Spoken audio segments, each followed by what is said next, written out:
mēs šodien padiskutēsim, parunāsimies nedaudz plašāk par dažu no tematiem, un gan informatīvi, gan arī jautājoši un izzinoši, un mēs šoreiz raudzīsim par 3 lietām izrunāt vairāk. To, ko mēs nepieminējām šajos informatīvajos priekšlasījumos, bet par ko īsi izstāstīsim, un pēc tam arī vaicāsim pēc ieinteresēto viedokļiem, ir šis veselības tehnoloģiju novērtēšanas process, angliski to sauc arī par HTA vai Health Technology Assessment, un kas tas ir, kā notiek zāļu un medicīnisko ierīču klīniskā izvērtēšana, kāda tajā ir arī Zāļu valsts aģentūras loma starptautiski šeit uz vietas, un runāsim arī par to, kāpēc tieši pacientu organizācija līdzdalība šajos novērtējumos ir būtiska un kā tas arī notiek praksē. Tāpat tieši runājot par šo HTA, mēs pievērsīsimies pacientu organizāciju iesaistē, proti precīzāk runājot par šo pacientu organizāciju aptaujas anketu par veselības aprūpes tehnoloģiju izvērtējumu, kā to padarīt, vienkārši es īsi izteikšu, man garāk, kā to padarīt labāku. Un runāsim arī par zāļu lietošanas instrukcijām un to digitalizēšanu. Tas būs vēl nākamais temats, un pašās beigās pieskarsimies tam, kā tad varētu vēl labāk sadarboties un sarunāties un komunicēt, cik bieži un kādā veidā pacientu organizācijas Zāļu valsts aģentūra. Es noteikti jūtu, ka vilkme ir pat lielāka nekā varbūt līdz šim realitāte, un tieši tāpēc arī mēs skatīsimies, kā to varētu vēl attīstīt un uzlabot.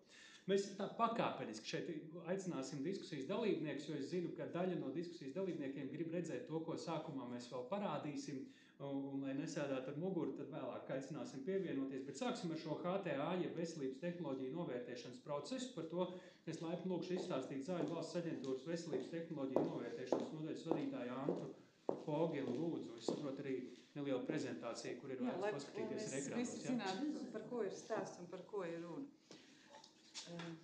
Es ceru, ka tātad šie slavenie burti HTA, kas šobrīd kļūst arvien populārāk visās ar zālēm un ar vispār medicīniskajām tehnoloģijām saistītajos lietās. Kas tad tas īsti ir, kas slēpjas zem šiem 3 burtiem, uz kuriem tiek likts arvien plašāks akcents? Ja man tā pavisam vienkāršos vārdos vajadzētu teikt, un tieši tādā varbūt nacionālā vai lokālā skatījumā, tā ir procedūra, kas nodrošina to, ka izpētītās, reģistrētās zāles pakāpeniski nonāk līdz reālai dzīvei, tādā nozīmē, ka nonāk līdz aptiekai un nonāk līdz pacientam un iespēju robežās vai visvēlamākajā gadījumā tiek arī apmaksātas no veselības aprūpes budžeta līdzekļiem. Un process ir pietiekoši komplicēts, pietiekoši daudzveidīgs. Parastais jautājums, uz ko man ir jāatbild, zāles ir izpētīts un zāles ir reģistrēts. Kas tur vēl ko darīt ar viņām?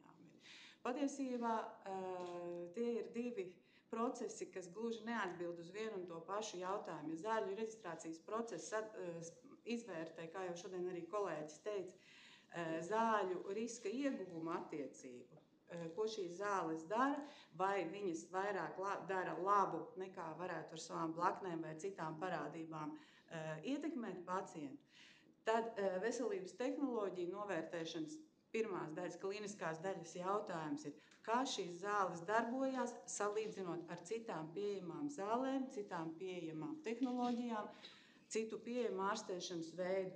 Un, lai jūs nemulsina tas nosaukums, kur visu laiku tiek minētas klāt tehnoloģijas, tas ir tagad pēdējo gadu tendence apvienot zem šī te viena nosaukuma gan zāles, gan medicīniskās ierīces, gan ārstniecības metodes, gan veselības programmas. Ļoti, ļoti daudzas ar veselību saistītas lietas vienkāršības dēļ tiek paliktas zem vārdu veselības tehnoloģijas vai kā tās minēja health technologies.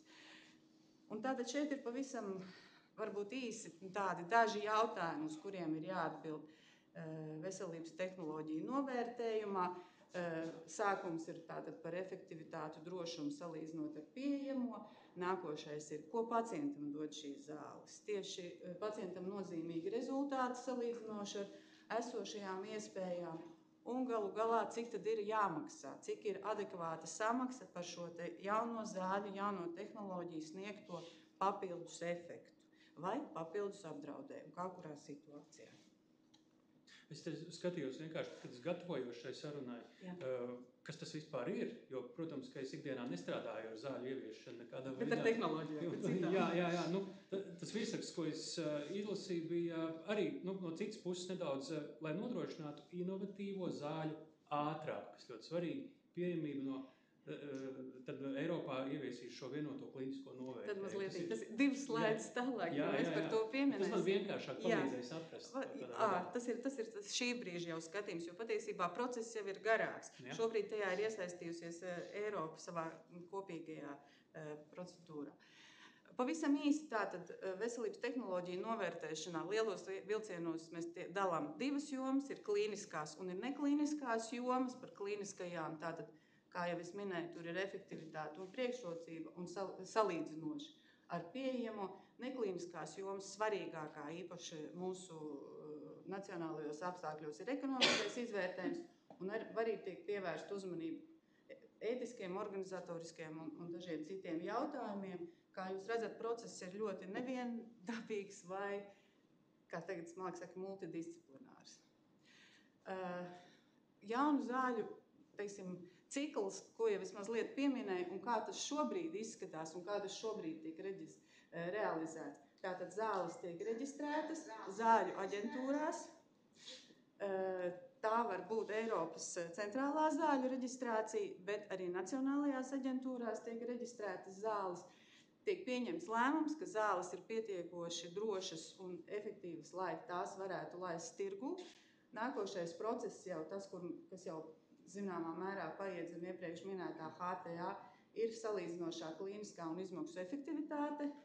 To arī veids šobrīd Zāļu valsts aģentūra un sniedz atzinumu par zāļu izmaksu efektivitāti, ir vai nav izmaksu efektīvas Latvijas veselības aprūpes sistēmai, un ar šo atzinumu tālāk jau zālēm ir iespējamais ceļš uz Nacionālo veselības dienestu, kur tiek vērtēta ietekmi uz budžetu, pieejamais finansējums, iespējas tās iekļaut kompensācijas sistēmā.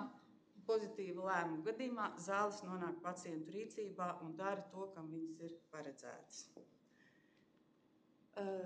Tikko jau šis pieminētais process, kur ir Eiropa sadavusies rokās un nolēmusi daļu no šī procesa veikt kopīgi, šī te daļa ir klīniskais novērtējums.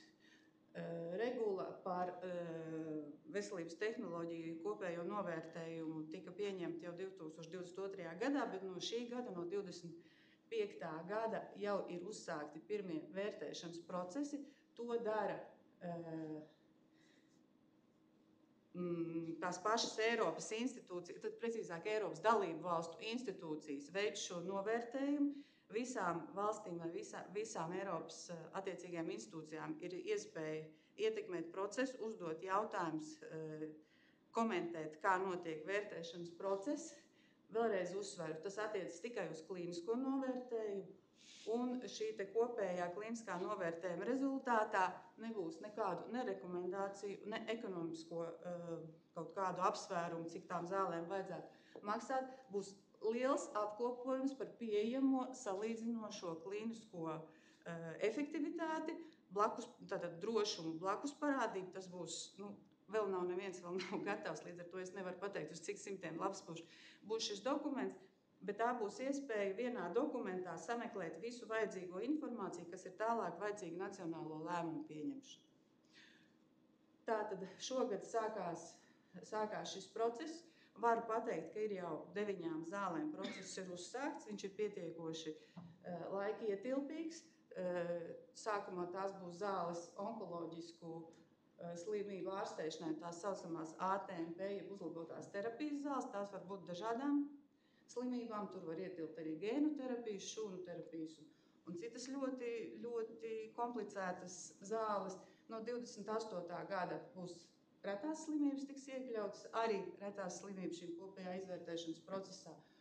Un no 2030. gada visas jaunās zāles tiks vērtētas, vispirms ies cauri šim kopējam kliniskās novērtēšanas procesam. Un darbības schēma šodien var izskatīties šādi. Ļoti daudz, kas sakrīt ar to, ko es jums iepriekš rādīju, bet, kā jūs redzat, reģistrācija un salīdzinošā klīniskā efektivitāte notiks praktiski vienā laikā. Nosacījums saskaņā ar regulu ir, ka kopējam klīniskajam novērtējumam ir jābūt gatavam 30 dienu laikā pēc zāļu reģistrācijas Eiropas zāļu aģentūrā pēc tirdzniecības atļaujas izsniegšanas. Šis ir tas moments par pātrinātu pieeju, jo ja līdz šim tie procesi bija viens aiz otra gāja, vispirms zāles piereģistrēja, pēc tam valsts izvērtēja un pēc tam viss notika tālāk, tad klīniskajā sadaļā tas notiks vienlaikus. Pātrinājums varētu būt ar kādu piemēru, varbūt cik būtisks? Man ar piemēriem ir grūti, jo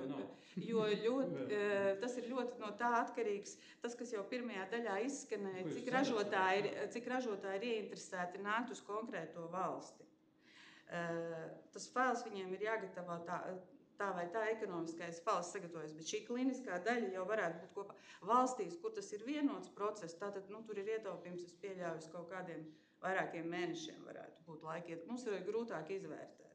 Ja mums ir process dažādu iemeslu dēļ, varētu būt garāks.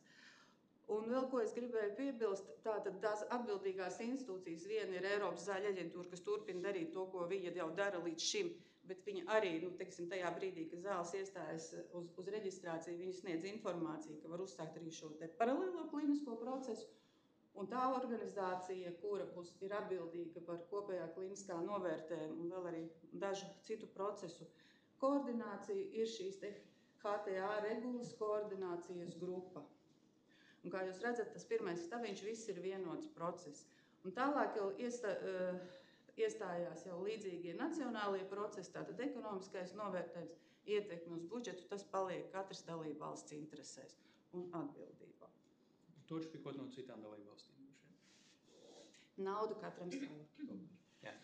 Kopējais, kā vienmēr saka, klīnika iedarbība uz pacientu, tas ir tomēr tāds vispārējais un balstās uz veiktiem starptautiskiem klīniskajiem pētījumiem, uz starptautiski plaši pieejams klīniskas pieredzes un tādām lietām. Arī tur jau tagad, jau pirmajos 9 šajos zāļu procesos jau atrodās savas lielas atšķirības starp dalību valstīm attiecībā uz pieejamo terapiju, kas ir katrā valstī šobrīd pieejama.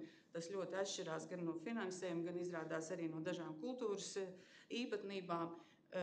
Kopējais klīniskais novērtējums vajadzētu sniegt atbildi uz visiem šiem jautājumiem, lai katra valsts var atrast tieši to, kas viņai ir piemērots, svarīgs un aktuāls uz to brīdi. Un es varu aizbildināties, jo man tās darbs vienkārši, ka es radio strādāju, ja viens radio klausītājs klausītos, kas paliek no šī visa, ko jāzina valstīm, iestādēm,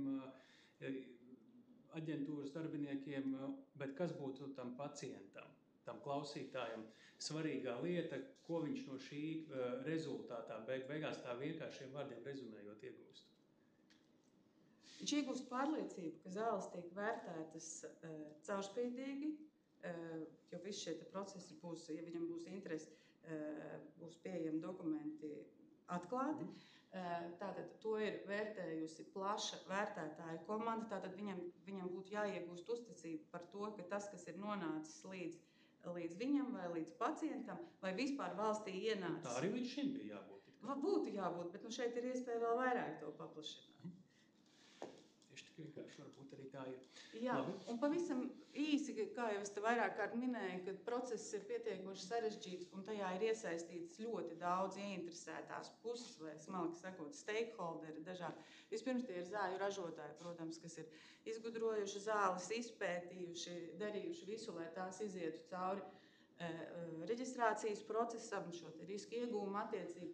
Ir šo HTA vērtētāju komanda, kur ir ļoti daudzveidīga statistika, klīnika, ārstniecības iestādes, klīniskie speciālisti, finansētāji, ekonomisti, lēmumu pieņēmēji. Un, protams, tāpēc to es esmu, kā izskatās, ka rindas apakšā, bet es esmu izcēlusi ar citu krāsu pacienti ar savu unikālo pieredzi. Šajā situācijā pacientiem, protams, nekad netiek prasīts vērtēt kaut kādu konkrētu klīniku vai klīniskos pētījumus, bet tā ir pacientu iespēja sniegt viņu pašu unikālo skatījumu uz to, kā viņi sadzīvo ar slimību, ko viņi cer, kā tā ietekmē viņu ikdienu, ko viņi cer no jaunajām zālēm vai no jaunajām ārstēšanas metodēm, kas varbūt tās to klīniskajos pētījumos to visu nekad nevar izpētīt, jo tie vienmēr ir ierobežoti. Ja? Tāpatās arī norādes uz aspektiem, kas varbūt nav tieši saistīti ar klīnisko efektivitāti. Manuprāt, tā ir viens piemērs, kas varbūt viens no pirmajiem savā laikā, ko es dzirdēju no pacienta viedokļa, bija, teiksim, konkrētai onkoloģiskai saslimšanai bija pieejams terapija, pietiekoši efektīva terapija, bet tā lika pacientam katras 2 vai 3 nedēļas doties uz ārstniecības iestādi, ievadīt zāles, pavadīt tur zināmu laiku, un viņš tam bija piesiets. Un tad nāca jauno zāļu piedāvājums, kas bija mājās lietojams. Jā, viņām bija varbūt tās savādāks šis dozēšanas režīms, bet es skaidri atceros, ka pacients teica, tā man bija iespēja aizbraukt uz mana bērna izlaidumu citā valstī, tā man bija iespēja ceļot to laiku, kas man ir atvēlēts. Uz šo jautājumu nevar atbildēt neviens klīniskais pētījums, uz to var atbildēt tikai pacienti. Tas īsumā ievadam, lai mēs labāk saprastu šo HTA, jeb veselības tehnoloģiju novērtēšanas procesu. Un tik tālu uz brītiņu paldies Paudels kundzei. Es domāju, ka mēs šobrīd varam iesaistīt sarunā nākamo dalībnieci un Nacionālo veselības dienestu šajā gadījumā. Es aicināšu Zintu Rugāju pievienoties, viņa vērīgi ir vērojusi šo informāciju. Vai jūs varat precizēt, kā tad Zāļu valsts aģentūra un pacientu organizācija šī sagatavotā novērtējuma informācija reāli noder, lai izlemtu par zāļu un medicīnisko ierīču un citu šo tehnoloģiju iekļaušanu tajā kompensējumajā sarakstā? Jā. Latvija nebūs unikāla. Tāpat kā visas Eiropas valstis, arī maksātājs, kas ir Nacionālās veselības dienas, tātad ir ieinteresēts tādā, lai jaunie medikamenti būtu, vai, teiksim, tā veselības tehnoloģijas būtu izmaksu efektīvas, un maksātājs zinātu, kur ieguldīt un racionāli izmantot budžeta līdzekļus, kas ir īstenībā, nepietiekami, ir ierobežot šie budžeta līdzekļi. Un šī gadījumā šis HTA tātad noder kā tāds standarts, zelta standarts, lai mēs būtu pārliecināti par to, ka mēs ieguldam pareizi, ieguldam attiecīgi un racionāli izmantojam savus budžeta līdzekļus. Tā galvenā atšķirība no tā, kā mums bija līdz šim un kā būtu uz priekšu tad tajā visā procesā? Es teiktu tā, redziet, tur bija tāda sadaļa ietekme uz budžetu un finansējums. Tas, ka tiktu pātrināta tā ziņojuma nonākšana līdz Nacionālajiem veselības dienestam, jā, tā tas būs. Bet otra lieta ir finansējums, piešķirtais finansējums. Ja naudas nav, tad viņas vienkārši nav. Un, tad arī smalki sagatavotais novērtējums stāv. Tur stāv gadiem. Mums ir bijuši arī tādi precedenti, kad stāv gadus 10. Fogels kundze, turpinot par šo klīniskā izvērtējuma pacientu organizāciju aptaujas anketu, kas ir ļoti svarīga sastāvdaļa šajā procesā. Par to lūdzu izstāstiet vairāk, kā tā darbojas un ko par to arī pacientu organizācijām būtu svarīgi zināt un ko jūs varbūt gribētu attiecībā uz to varbūt arī dzirdēt no pašiem pacientiem, lai tās to padarītu efektīvāku. Pussoli atkāpjoties atpakaļ, es rādīju tātad 2 slaidus ar tiem koloniņām, kā tas notiks. Vismaz līdz 2030. gadam šie procesi notiks paralēli. Būs zāles, kas nāks no kopējā klīniskā izvērtējuma, un kurā jau būs iekļauts arī Eiropas komisijas līmenī apkopotā pacientu informācija, bet paralēli joprojām notiks mūsu nacionālie vērtējumi par zālēm, kuras vēl neiet caur kopīgo klīnisko novērtējumu. Un tur kopš 2020. gada mēs izveidojām arī savā ziņā ar sadarbībā ar pacientu organizācijām izveidojām anketu iespēju izteikt pacientiem savu viedokli par jaunajām zālēm. Kopš 2021. gada mēs šādas anketas caur Latvijas pacientu organizāciju tīklu izplatījām par visām jaunajām zālēm, kas mums nāca uz vērtējumu. Jāsaka, atsaucība bija dažāda. Visvairāk man jāsaka pateicība par zālēm, kas saistīts ar retajām slimībām. Tur mēs praktiski vienmēr saņēmām pacientu viedokli, kuru mēs arī iekļaujam savā izvērtējumā. Tas ir publiski pieejams apskatē jebkuram, un arī tā skaitā arī Nacionālais veselības dienests ir informējis, bet esam saņēmuši arī saņēmām signālus, ka tā pirmā mūsu izveidotā anketa, kuru mēs balstījām tomēr uz citu valstu pieredzi, ir pārāk sarežģīta.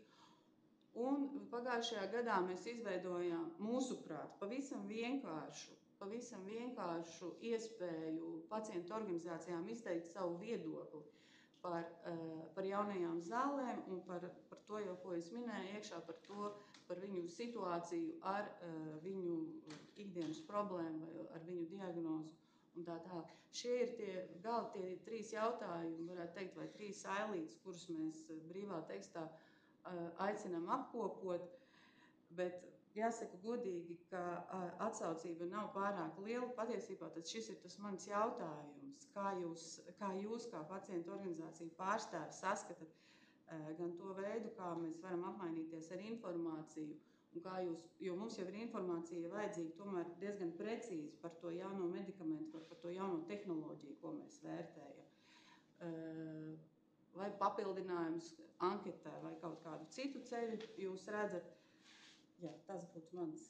Šis ir tas brīdis, kad var patiešo ņemt un atbildēt. Ja ir ko teikt, ja ne, tad ielikt tekstīti un pieiet pēc šīs sarunas klāt. Droši paceliet arī tagad roku, ja lūdzu. Kas jūs esat? Latvijas cistiskas fibrozes biedrība, retas slimības, Aldvinska. Laikam mēs esam no tiem, kas pilda šis anketas. Bet, ko es gribētu teikt, es domāju, ka varbūt te ir jautājums par to, vai pareizi nonāk, vai tiek visiem, kam nepieciešams šī anketa. Varbūt vajadzētu to, apzināt kaut kādas sīkāk organizācijas, kuras var sniegt viedokļi, jo viedoklis arī varbūt organizācija tur aktīvi cilvēki, vienas, divi, viņiem nav tā pieredze un vienkārši tā ir tiešām atmešana ar roku, kā uzskatot, ka tā ir nebūtiska informācija viņiem, ja viņiem nav pieredze tādā dokumenta, tā kā aizpildīšanas. Jo, piemēram, es no pacientu viedokļa domāju, ka saņemot, ja iepriekš gadu atpakaļ viņa bija tādā lielāka, masīvāka, tad vairāk prasības, tad tu uzreiz rodas jautājums, man bail no tā, es nezinu, kur to aizpildīt. Ja? Varbūt tiešām es gribu pateikt Zaļvalsts aģentūrai un organizatoriem šodien par to, ka jūs organizējat tādu lielisku pasākumu. Varbūt jūs tiešām varat arī apmācīt pasauku, tiešām varbūt pacientu organizācijas kaut online Zoom var organizēt kādu stundiņu un uzaicināt, kas grib pamācīties, kā izpildīt šo anketu. Vismaz pārunāt to. Jā, vai vismaz aicināt, tiešām. Tā ir mūsu pašu organizāciju atbildība, cik mēs atbalstām šos pacientus un cik mēs gribam to darīt. Uzspiest to arī nevar no valsts puses, jā, tāpēc es uzskatu, ka mums jābūt arī aktīvākam šajā jomā, bet tā, ka skatoties uz iepriekšēju, tiešām tās var būt mazliet biedēja, jāapmācās cilvēkus. Paldies! Es vēl varētu piebilst Andras Ieķens biedrībai, ka pacientu organizācijām arī nav finansējums. Un cilvēki brīvprātīgi strādāt gadiem ilgi ar šādiem jautājumiem vienkārši negrib vairs. Tas ir sloks? Tas ir liekas sloks, kas tev nav apmaksāts. Mans brīvais laiks, maksā tāpat kā jebkura cilvēka brīvais laiks kaut ko. Lūdzu. Ieva Pulnovas hipertensijas biedrība. Esmu aizpildījusi kādas 2 vai 3 no šīm anketām, 2 noteikti es atceros. Man ir tā kā nedaudz pretjautājums, par ko vajadzētu padomāt un kāpēc tā atsaucība ir tik maza.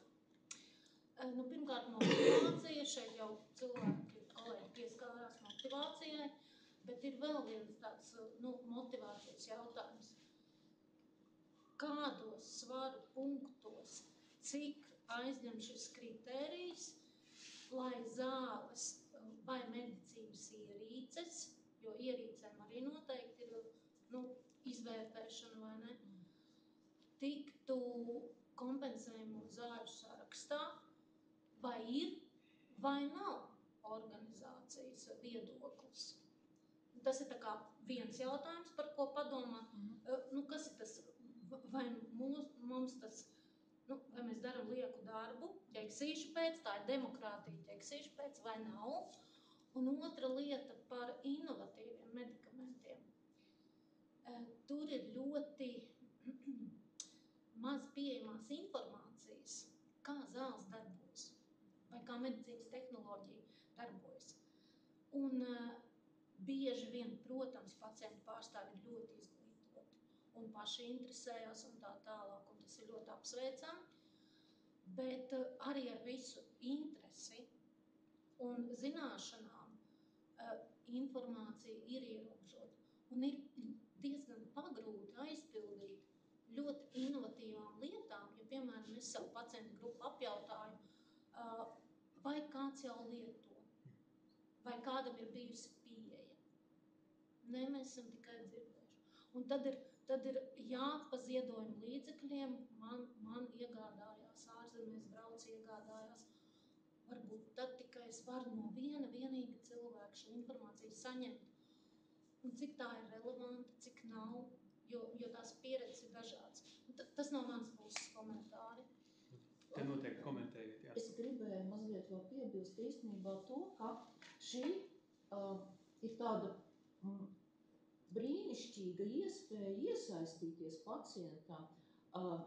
Jā, tas no sākuma varbūt ir sarežģīti, varbūt ir grūti, varbūt ir vēl jāpārdomā, kā to mēs un ko paprasām pacientiem, bet vienmēr mums ir bijis valsts institūcijām pārmetumi par to, ka pacienti netiek iesaistīti. Netiek iesaistīti lēmumu pieņemšanā, netiek iesaistīti izvērtēšanas procesā. Un šeit īstenībā ir tā iespēja, kad mēs varam sākt iesaistīt tos pacientus ar šādu te anketu palīdzību. Vai ne? Jā, protams, mazliet pakomentējot to, mēs runājam par jaunām zālēm. Mēs runājam, zāles mūsu gadījumā tās jau ir reģistrētas, jā, tātad viņas vismaz to reģistrācijas procesu ir izgājuši. Protams, ka pieredze ir maza, bet tad tā arī mēs arī pieņemam to atbildi, ka nav pieredze, mēs pieņemam jebkuru atbildi, ja, jo tā arī ir papildus informācija. Mazliet man jāsaka, ka grūtāka situācija būs pacientu iesaistē, ko organizē Eiropas komisija HTA regulas sakarā, jo tur aicinās pacientus izteikties par vēl nereģistrētām zālēm. Ja, tā kā tur vēl plašāk šis te nenoteiktības spektrs ir, bet vienalga šī te pacientu balss tiek jautāta, un tāpat kā mēs jautājam savā situācijā. Man šajā brīdī arī ir teikts, ka ir piekrituši iesaistīties sarunā, tā teikt jau oficiāli, 2 pacientu organizāciju pārstāvji, Valciņas kundze no Onkoalianses un arī biedrības Soli priekšā melanomai vadītājiem pie Veikmaņa kunga. Es arī vērsīšos, viņš jau ar sevi iepazīstināja. Nāciet lūdzu šeit arī, lai būtu tuvāk mikrofonam. Un es gribēju jums vaicāt, kādus ieguvumus vai varbūt, kā mūsdienās saka, izaicinājums jūs redzat attiecībā uz šo HTA procesu un no sadarbības šajā ziņā tieši ar Zāļu valsts aģentūru un kas varbūt tajā skaitā anketā tikko apspriestajā būtu uzlabojums vai ieviešams. Es pieļauju, ka jums ar to arī jau ir bijusi saskara pietiekami cieši māja tā pie galvu. Es sēžu dusmīga mazliet ar domu, ka Pirmkārt, visi gaida no pacientu organizācijām, ka mums ir kaut kādi pienākumi, ka mēs tagad darīsim. Es gribu vēlreiz visiem atgādināt. Mums visiem ir vai nu pilnas slodzes darbs, izņemot tos, kas ir pensionāri. Mēs neviens nesaņemam samaksu nekad un nekādu, ne par vienu no saviem darbiem. Vismaz mums Onkoaliansē tā ir. Onkoaliansē arī nav Latvijas pacientu tīkla organizācijas daļa, jo mēs paši esam lieli un attiecīgi mēs neesam tā, ka visi ir tagad vienā katlā samesti. Bet es gribu tagad pacelt citu jautājumu par to, ko nozīmē jēgpilna pacientu organizācija, pacientu to advokasiju, ekspertu iesaisti. Un tas nav, piedodiet, ķeksīšu anketas izsūtīšana.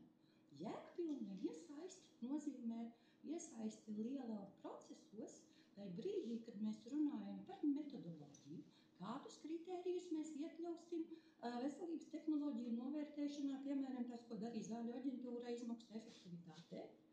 Nevis pasaukt, kā tu jutīsies bez zālēm, līdz tam es tūlīt nonākšu, bet jēgpilna iesaisti. Mums nav, es jums pateikšu godīgi, man nav, es domāju, ka Juris man piekritīs, man nav laika sēdēt, un es arī nesēdēšu katru reizi, un onkoloģijā zāļu ir daudz, lai pētītu literatūru par katru medikamentu, ko nu tagad pats, kā viņš tagad labāk jutīsies.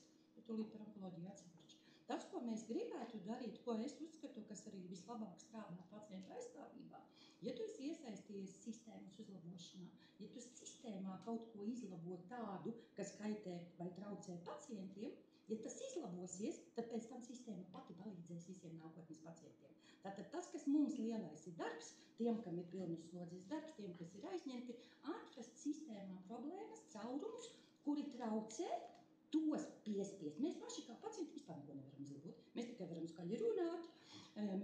Es ceru, ka mēs esam iemanījušies spiest lietas nevienu par stulbeni nenosaucot publiski. Ja kāds tā ir sajūties, piedodiet, tāda doma mums nebija. Tātad lielais mērķis ir izlabot sistēmu. Ja sistēma ir sakārtota, ja mēs esam iesaistīti pie metodoloģijas izstrādes, tas ir vienreizējs iespējams, ka liels darbs, un pēc tam vairs ikdienā tev nav jāspēj blakus, jo tev ir savs darbs, kas ir jādara. Tas ir pirmais lielais. Par šo konkrēto anketu, tajā brīdī es vienu reizi mēģināju pirms daudziem gadiem, tieši tad pirmās zāles melanomē nāca kaut kur 2019. vai pat agrāk gadā nāca, kad es sapratu, cik tas milzīgi no manis darba prasa, ka man jāliek no savus pamatdarbus, visi pārējais, lai to anketu uztaistītu. Un tur man ir jāapraksta sekojošais, kā pacients jūtās bez šīm zālēm un kā viņš jutīsies, ja šīs zāles būs. Un tagad paklausieties, onkoloģijā mums nenosektās vajadzības, tāpēc tā ir vēl viena tēma, kas ir jāizdiskutē, kas arī Eiropas līmenī nav atrisināts, kas tieši ir nenosektās vajadzības. Bet tātad onkoloģijā mums ļoti daudzām diagnozēm nav zāļu vispār. Un pacientam ir 2 varianti. Vai nu viņš izies publiskā telpā, teiks, lūdzu man ziedojiet, un tad viņš dzīvos. Iespējams, ja tas nebūs jau nokavēts, jo bieži vien pacienti pēc ziedojumiem nomirst tāpēc, ka tās process bija par ilgu un viņiem jau ir par vēlu reizes, ja viņi jau visu agresīvs, un vienkārši tāpēc, ka bija par vēlu, viņš uzsāk ārstēšanu ar ziedoto naudu. Vai arī viņš klusiņā nomirst, tāpēc, ka viņš negrib iet publiskajā telpā. Un tagad man tas tajā vēstulē ir jāieraksta anketā, kā pacients bez zālēm nomirs, un ja viņam būs zāles, tad viņam, piemēram, melanomas gadījumā būs 50% iespēja izdzīvot 4. stadijas pacientam. Tā ir tā lieta, kāpēc man šī anketa nepatīk, tāpēc, ka man onkoloģijā ir jāraksta, ka pacients bez zālēm nomirs, viņam būs sliktāk. Mās to gadījumu ir, un tas jau ir skaidrs, ka vai viņam ir intravenozes slimnīcā vai tabletēs. Tās ir tās lietas, kas manuprāt, tur tā formālā iesaiste nav vajadzīga. Mija uzdeva ļoti labu jautājumu. Kas notiks tad, ja mēs to vēstuli anketu neaizpildīsim? Tāpat viņš tā zāles. Vai viņus dabūs, vai viņus MVD iestrēgs uz daudziem gadiem rindā, jo budžetā naudas nav. Un šogad mēs zinām, naudas nav arī nebūs arī. Tā kā es pat, ja tā finalizējot to, ko es teicu, es gribu jēgpilnu iesaisti uz procesiem. Bet tā, ka mēs sakārtojam procesu, mēs esam sakārtojuši ceļu visiem nākotnes pacientiem. Es gribu jēgpilnu anketu. Es esmu ar mieru uzrakstīt vēstuli, un tas būs droši vien, ka par onkoloģiju jādara mums pāris cilvēkiem, kas mēs Onkoaliansē esam. Mēs visi nevar uzrakstīt, tā ir taisnība, tā visi nevar. Mēs varam uzrakstīt, ka jā, šīs zāles ir jaunajās vadlīnijās, jā, šīs zāles ir jaunajos pētījumos, mēs atbalstam. Tas ir viss, ko mēs varam uzrakstīt, jo tas prasa mazāk laika. Bet anketēt pacientus, tagad meklēt, kā kā tu jūties, vai tu dabūji caur ziedojumiem vai nedabūji, tas jau ir, es teikšu tā jau ir izmantošana. Mēs visi. Varbūt lielākās valstīs strādā. Jā, tas varbūt strādā, ir valstis, kur pacientu organizācijas mērķtiecīgi saņem valsts finansējumu, viņi algo darbiniekus. Kāpēc mums pacientu kongresā, kas mums tagad šogad pavasarī bija Saeimā, bija ļoti daudz norvēģu pacientu organizāciju, vairākas bija. Tāpēc, ka viņi saņem valsts budžeta finansējumu savam ikdienas darbam, daļa valsts funkcija viņiem ir nodota. Jā, jūs mani sapratāt. Jēgpilna iesaista netiecīgi. Man ir par to, ko pajautāt. Beikmeņa kungs, ielieciet savas kapēkas tajā visā. Ja, man jau ļoti viegli ir, es varu piekrist to, ko kolēģi teica, un tā, ko Olga saka, ja, tas pozitīvais, ko es gribu teikt, jā, tā ir viena lieliska iespēja, un klausoties, ko ārzemju kolēģi saka, viņiem nav šāda iespēja pat pateikt savu vārdu. Tā kā Latvijas var likt kā tādu labo piemēru, kur valsts institūcijas sadarbojās ar NVO sektoru. Protams, tur ir daudz šie te bet, vai šī anketa dod kaut kādu praktisku labumu, vai man jāinvestē savs laiks, kādu kvalitāti es varu iedot šajā, to, ko Olga jau pieminēja. Jo es esmu speciālists tiesību zinātnēs, ja, es nekad nevarēšu uzrakstīt to, kas varbūt ir vajadzīgs ZVA, lai es to izdarītu. Man tiešām ir jāvēlta diezgan daudz stundas, jo ar savām zināšanām es zinu, kur ko meklēt, kādā veidā meklēt. Un vēl viena lieta ir tas izkāpt ārā no burbuļa. Jā, ar to saprotot, mēs esam vairākas pacientu organizācijas, un tie ir konkrēti cilvēki, kas zina, kas notiek pasaulē, kas notiek šeit Latvijā. Un tādā brīdī, kad es gribu iesaistīt kādu cilvēku šeit no Latvijas, man nav valodas zināšanas, es par to neko nezinu. Līdz ar to mums šī informācija par iesaistas iespējām kaut kādā veidā būtu jānes uz āru, jāskaidro vienkāršā, saprotamā valodā, tā kā tikko to izdarīju, jo līdz šim es pamatā klausos angļu valodā, kas ir HTA. Ja? Līdz ar to tas ir tas, ko mēs varētu darīt. Vēl kapēka. Tātad par anketu. Es zinu, ka šāda anketa ir, man viņa ir, un es mēģinu atrast mājaslapā. Es vakar meklēju, es nevarēju atrast viņu. Un es atrodu savā datorā, es apstos, jā, ir tur kaut kādas bijušas. Es saprotu to, ka līdz manīm bieži vien informācija nenonāk, tātad, ja es apzināti to nemeklēju, un es nezinu, kur to meklēt.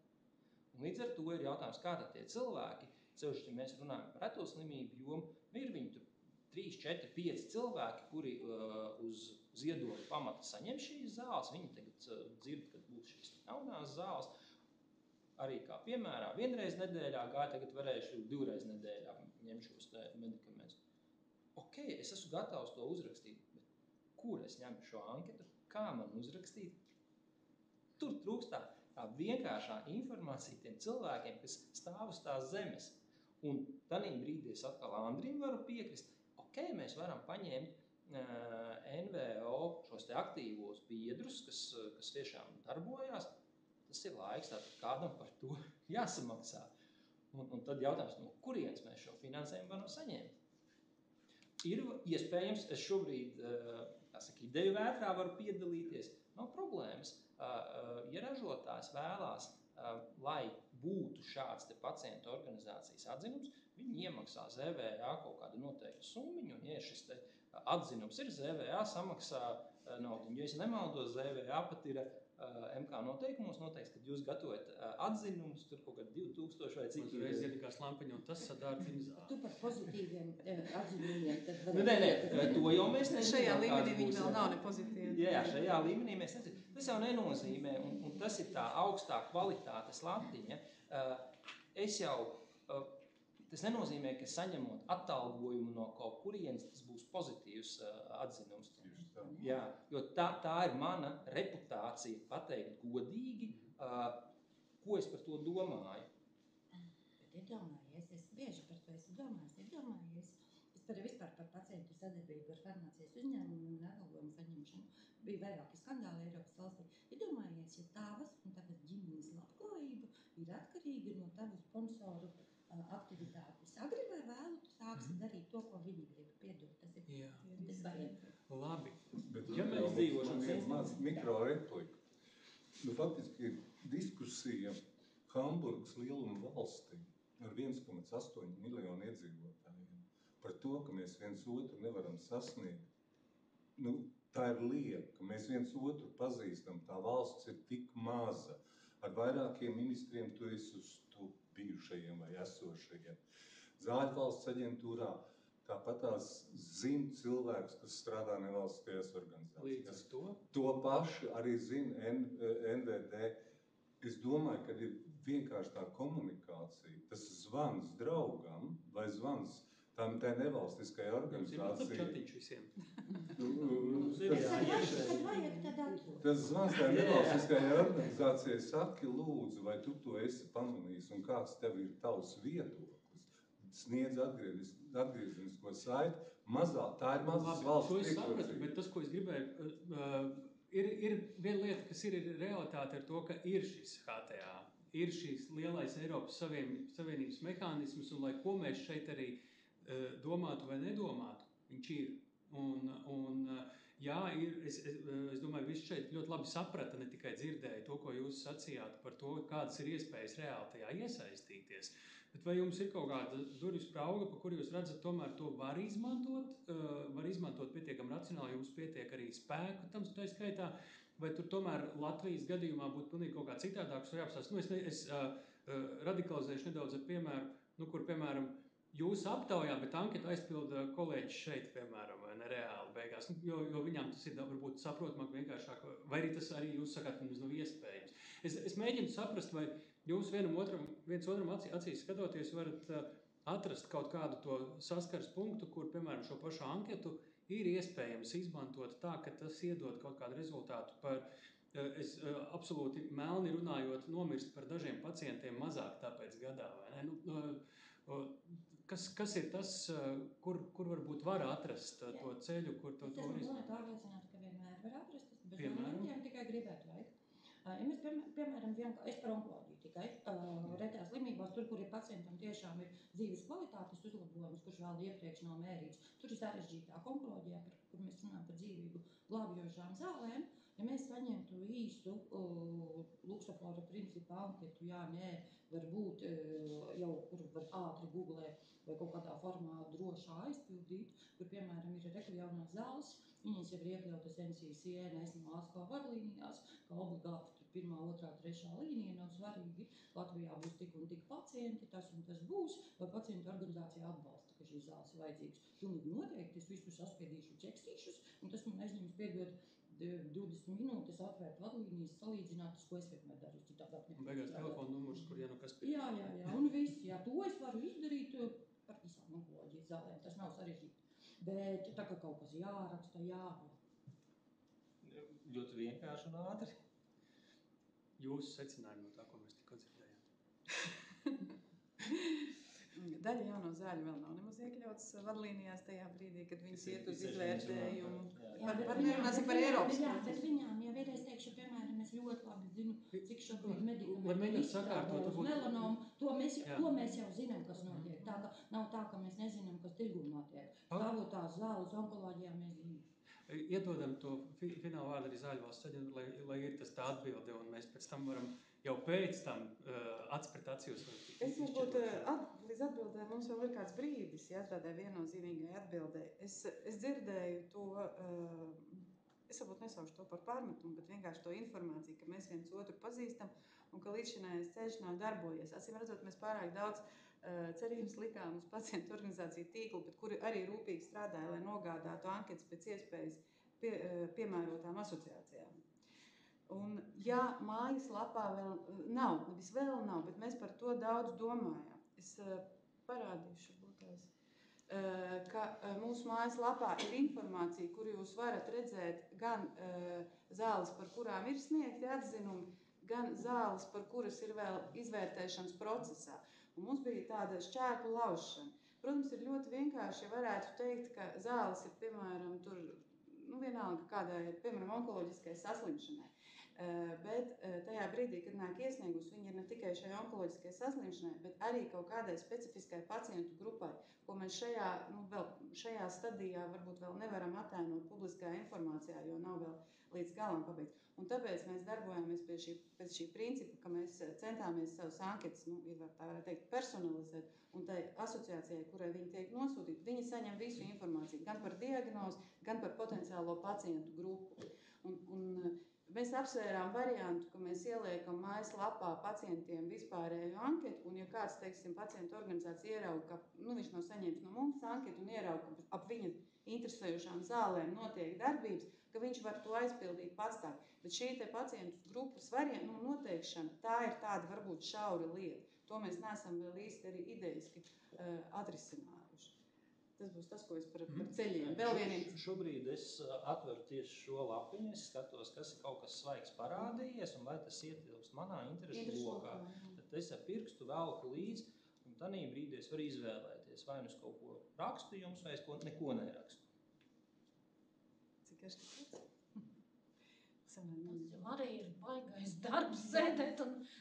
es tā meklēt mājaslapā, kuri mana interesi ir, nav mana Tāpēc mēs izvēlējāmies šo variantu, ka anketas tiek sūtītas konkrētajām pacientu organizācijām. Tas būtu rezerves variants, tas būtu otrs variants. Aptauju aizsūtīt arī, man tas jau nav tik... Tik daudz jau mēs neesam. Jā. Es jūtu, ka šī ir tiešām saruna starp visām ieinteresētajām pusēm jau ļoti tieši un ikdienā. Šurpu turpu to bumbu kustinot, kamēr beigās visi mēs trāpām vajadzīgajos vārtos ik pa laikam, jo tāda noteikti nav viena. Ļoti labi, ka mēs šeit nedaudz ieskicējam to visu, un es ļoti ceru, ka pēc šīs sarunas jūs viens otru nelaidīsiet tālāk pa dažām durvīm, kamēr nenonāksiet pie kaut kāda varbūt nākamā soļa, jau konkrētāk, kā to varētu padarīt ērtāku, saprotamāku, lētāku tai skaitā. Mēs šobrīd pievērsīsimies nākamajam tematam, un nākamais temats šeit ir jāaicina arī Viņķels kundze uz brīvā krēsla jau. Tas būs stāsts par šo elektronisko zāļu lietošanas instrukciju. Tie, kur varbūt tagad ir pieslēgušies, tad mums ir jau iepriekš tika izstāstīti pamati par to, cik tālu mēs ar to šobrīd esam. Un tas, ko es gribētu visiem diskusijas dalībniekiem īsi pajautāt, kas ir tas, kā jūs šobrīd uzzināt par zāļu lietojumu. Tās ir instrukcijas, tie ir farmaceiti norādījumi, tā ir paša pieredze. Kas ir tas, no kurienes jūs smeļaties avots? Es pieļauju, šeit ir ļoti specifiska auditorija, kur visticamāk ir tajos aptaujas procentos, kur izlasa 90% līdz pašam galam un visu par tām zālēm, bet pavisam īsi, kas ir tas jūsu ceļš? Papīra instrukcija? Es uzsākšu vienkārši. Pirmkārt, es nezināju, ka mēs gatavojam elektronisko instrukciju. Es ļoti priecājos, ka tas ceļš iet uz priekšu. Un ir divas lietas. Tātad mums ir recepšu medikamenti, kur jau mūsdienās, pateicoties jaunajai sistēmai, farmaceits uz kastītes uzlīmē, kad un kas ir jālieto. Es tur vēl būtu varbūt gribējusi papildus pirms pēc ēšanas, ar ko pareizi uzdzert, ko drīkstētu, tās vēl lietas. Otrs bloks ir bezrecepšu medikamenti, kur, ja jūs pajautājat, jums pateiks, bet, piemēram, vai mēs visi zinām, cik vienreizēji drīkst maksimums iedzert ibumetīnu? Tā ir ļoti, ļoti sāp, vai drīkst 2 tabletes uzreiz dzert, vai stundiņas jāpagaida, un vai vajag, cik ilgā laikā zāles iedarbosies, piemēram, par ibumetīniem zinu, tur ir dažādi, kas ātrāk iedarbojas, kas lēnāk. To es būtu gribējis ļoti ātri kaut kur atrast, un ja tev iedod vienu plāksnīti vai burku, kā ibumetīns burkās pārdodās, zinat, ja, tad viņam līdzi nekas bieži vien, tur ir tas lielais papīrs, es esmu tajā vecumā, ka man tiešām lupu jau vajag, bet man vēl kauns, un tad es mēģinu meklēt internetā tos PDF-us, kas tiešām jāšķirst ir. Tā ka šī ļoti laba iniciatīva. Es nesen biju PEMNETS, precīzijas medicīnas konferences, un tur jaunieši piedalījās hackathonā, viņi kā reistos QR kodus kā vienu no risinājumiem piedāvā. Un es tad sāku domāt, superīgi, tad man negribās to lielo palagu lasīt, ja es noskanēju QR kodu, un tur ir tā koncentrētā veidā būtiskā informācija ļoti labi. Man prasītos blakus vēl vienu QR kodu iespējams, es varu ziņot par kaut kādām blaknēm, jo ja es šobrīd man ir jāsāk meklēt, kur es varu ziņot par prezentācijās par to. Tad uz kastītes čik. Es izlasu un fiksi saspaidu kaut kāds pociņas, jā, nē, aizpildu. Tā problēma, par ko es vēl domāju, ir šis te praktiskais, ir ražošanas process un kā tos kodiņus dabūt Latvijai virsū. Kā šo kodiņu, ja mēs arī ziņojam par tām lakņiem, kā viņš nonāk pareizajai institūcijai, jo es pieļauju, kad ražotājs ražo vāciešiem, poļiem un vēl visādās valodās. Jā. Līdz ar to tur būtu tāds tehniskais risinājums, bet kopumā ideja man patīk.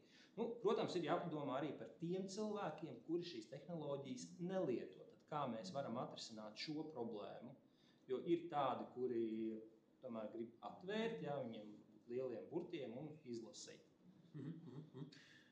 Tie jūsu pirmie apsvērumi. Līdz ar to ir vēl kāds, kurš kliedz no zāles apsvērums sirdī neliek mieru. Dzirdot to, ko Viņķels kundze varbūt pirms kādām minūtēm. Ļoti vienkārši nav atvērs tos atvērums. Viņš ir 7 vai 8 valodās. Tas palīdz. Jā, un cīkiem burtiem, un vēl cīkiem mikroburtiņiem. Par to ir stāsts, jā. Varbūt pirms katras no tām slejām katrā valodā vajag to kvadrātkodu, tad saistīt uz īsto valodu. Ideja. Bet mēs domājam par cilvēkiem, kuri neredzīgi. Es esmu cilvēks, kurš audio formā uztver lietas daudz labāk, piemēram. Es par to iedomājos. Jā. Es varbūt piebildīšu par to tālāko mērķi, kur mēs ejam arī no ražotāja puses, kā mēs redzam, ka tiešām ka tur telefonā ir nevis tas PDF formāts, bet tiešām interaktīva instrukcija, kas īstenībā cilvēkiem, tā skaitā arī senioriem, pat būtu ērtāk, kur varētu būt lielāki burti, varbūt sarežģītāk lietojamām zālēm, varētu būt arī video, piemēram, pamācības, tāpat iespēja audio formātā klausīties, un ka tiešām tas ir tiešām draudzīgi. Un runājot par iepakojumiem, pamatā jau ir tā, ka visbiežāk tā ir Baltijas paka, kas šobrīd ir, bet ja mums būs šī elektroniska opcija, tad arī īstenībā ražotāji būs daudz fleksiblāki šo zāļu izplatīšanā, jo tad tas būs elektroniski. Juris ļoti labu domu pateica, par ko es arī nebiju iedomājusies, ka tas būtu jādara par tām blakņu ziņošanām. Mēs vāji ziņojam zāļu blaknes jaunās. Tas viss fakts, to mēs zinām arī par uzturu bagātinātājiem tikpat vāji.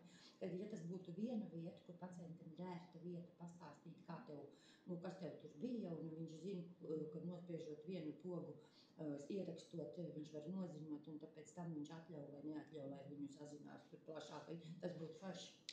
Jā, tas arī varētu būt iekļauts. Man liekas, tāpēc arī tā diskusija ir vajadzīga, jo tagad tas sākums, kas ir stacionāros, tomēr speciālisti, kas ieveda, bet tad, kad mēs runājam jau tiešām par plašāku sabiedrību, tur tiešām ir vajadzīga diskusija, lai saprastu, kas vēl ir nepieciešams un kas būtu tas labākais.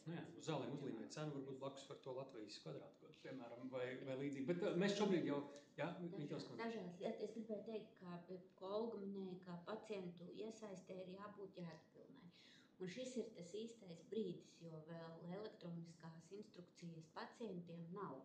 Ir daudz domāts par to, industrija runā, un tieši tādēļ būtu svarīgi, es gribētu aicināt pēc šīs diskusijas uz pavisam ciešu un konkrētu sadarbību, nevis nosakam, bet vienojamies, kurš būtu gatavs kādu stundu bez atlīdzības. Jāsaka, ka šoreiz mēs varētu kafiju un bulkas. Ātrā aptauja rokas gaisā, kurš būtu gatavs? Vai to darīt attālināti, izrunāt, kas būtu tās idejas, ko jūs jau tagad sakat, kas būtu jāietver strādājot pie tieši pacientam lietojamai zāļu elektroniskai instrukcijai.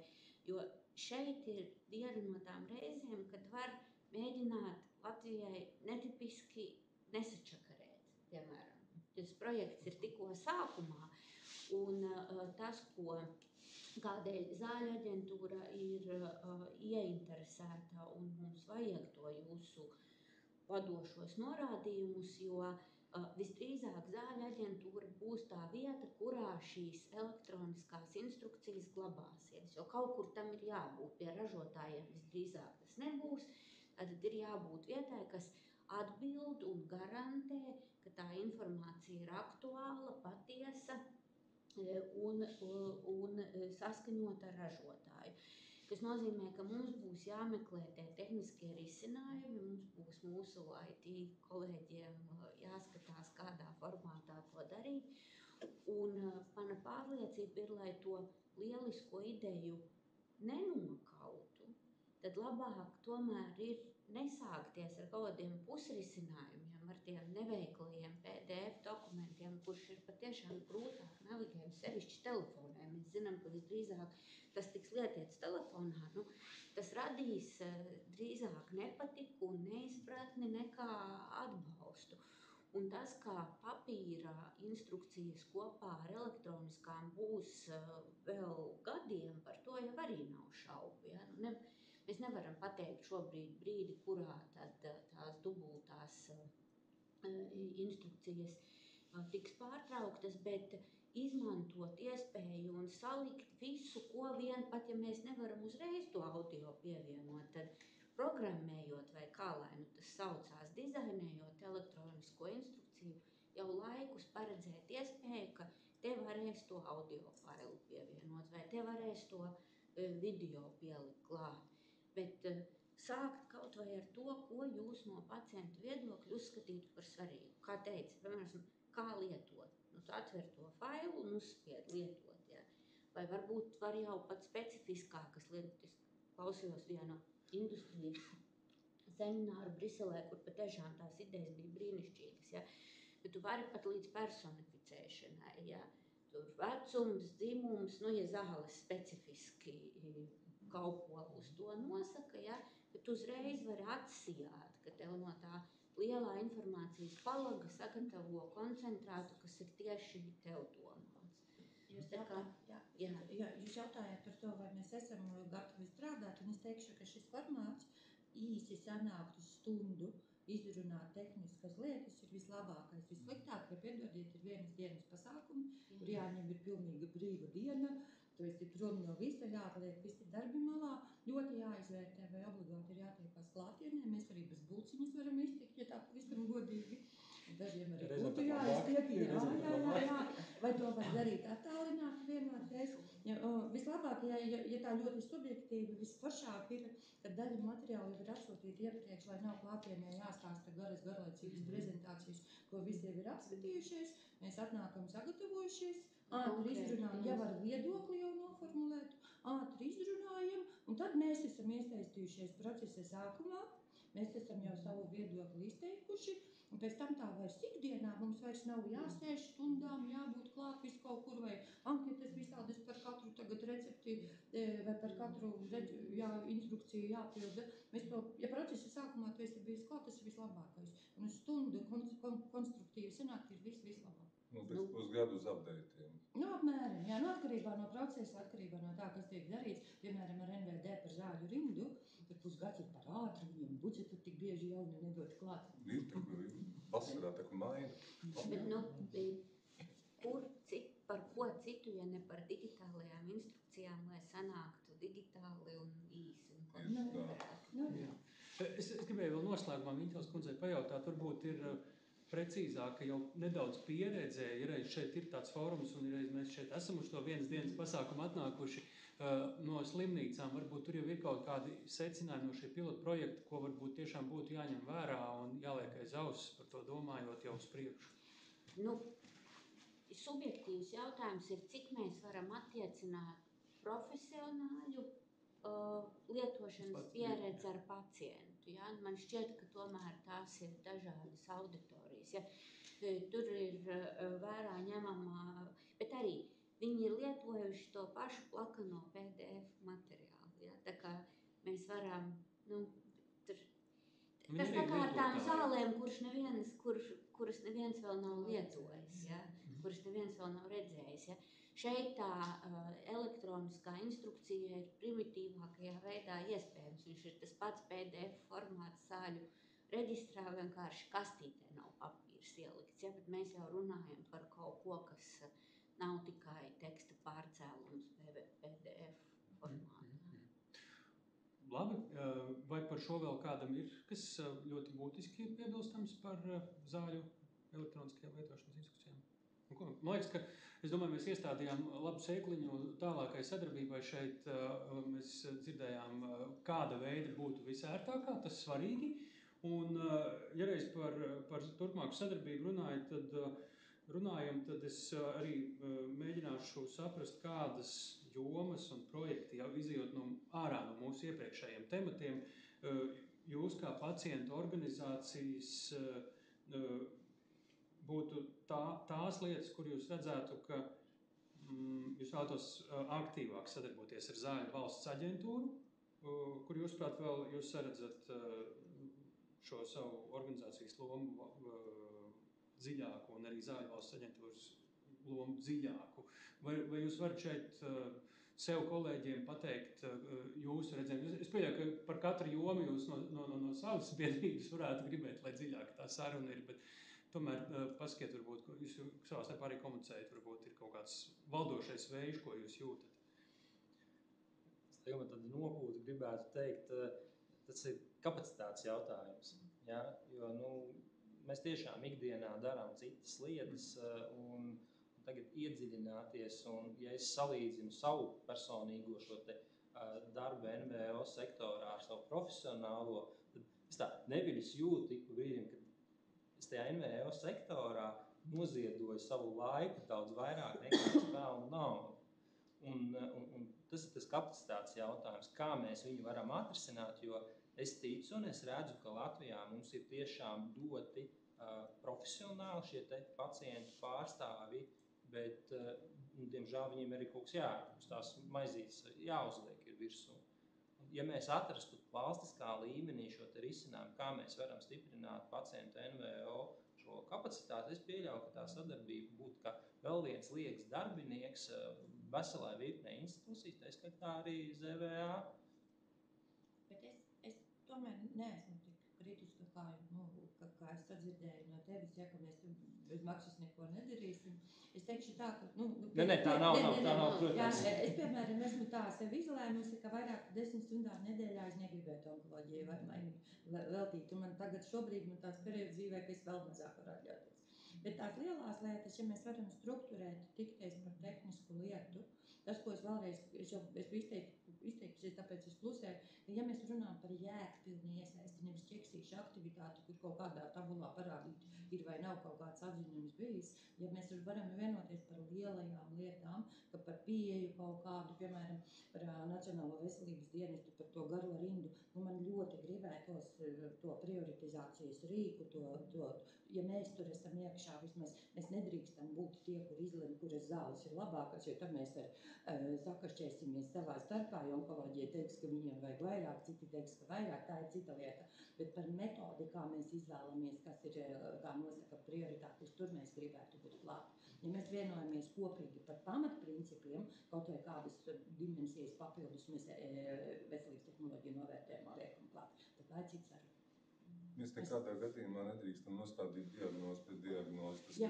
Tas ir viss tas trakākais, kas var būt, kad vieniem tiek dots un otriem tiek atņemts.